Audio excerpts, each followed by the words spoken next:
UK, Japan, and Italy extend GCAP fighter contract through 2027. Japan, the United Kingdom, and Italy will extend the contract for the Global Combat Air Program through the end of 2027, after Britain's delayed defense spending plan created an impasse that had left the three-nation stealth fighter effort operating on temporary bridge funding since April, Nikkei reported. The extension resolves the immediate crisis triggered when the UK's Defence Investment Plan, a comprehensive document setting out British defence budget commitments, was not published on its original timeline, leaving CAP's industrial partners without the long-term funding certainty they needed to maintain workforce and development momentum. With the plan now published, the governments can commit to a longer contract that takes the program through 2027 and allows the demonstrator aircraft, which is expected to fly before the end of that year, to proceed on schedule. GCAP, the Global Combat Air Program,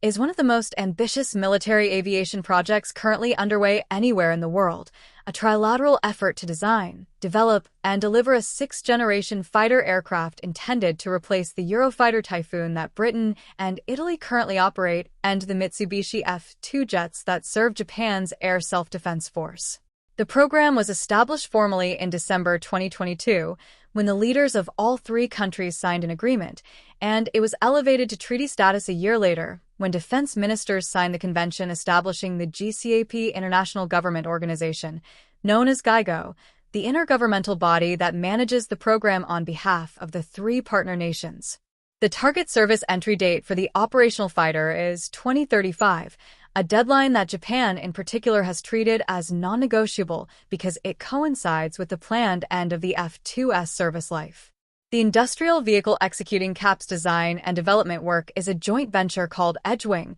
established in June 2025 and headquartered in Reading, England, with an equal 33.3% shareholding held by each of the three national prime contractors, BAE Systems of the United Kingdom, Leonardo of Italy, and Japan Aircraft Industrial Enhancement Company, a firm backed by Mitsubishi Heavy Industries and the Society of Japanese Aerospace Companies. Edgewing was originally expected to receive its first development contract by the end of 2025, but Britain's failure to publish its defense investment plan on schedule created a gap that pushed the first contract to April 2, 2026. And even then, it was a 3-month bridge contract worth $686,907 million running only until the end of June 2026, designed specifically to keep Edgewing funded while the UK sorted out its broader defense budget. The stakes of that funding gap became visible when BAE Systems executive Herman Kleeson warned publicly that the more than 4,000 UK-based engineers working on GCAP across BAE Systems, Rolls-Royce, and Leonardo could be forced to be redeployed if longer-term contract certainty was not established before bridge funding expired. Skilled aerospace engineers do not sit idle, and the industrial base that decades of European combat aviation programs have built cannot be reconstituted quickly once it disperses. That warning was the bluntest acknowledgement yet of how seriously the program's industrial partners viewed the UK's budget indecision, which had by May 2026 pushed the Italian government to revise its cost estimate for the program's concept and assessment phase to $18.6 billion, $21.2 billion,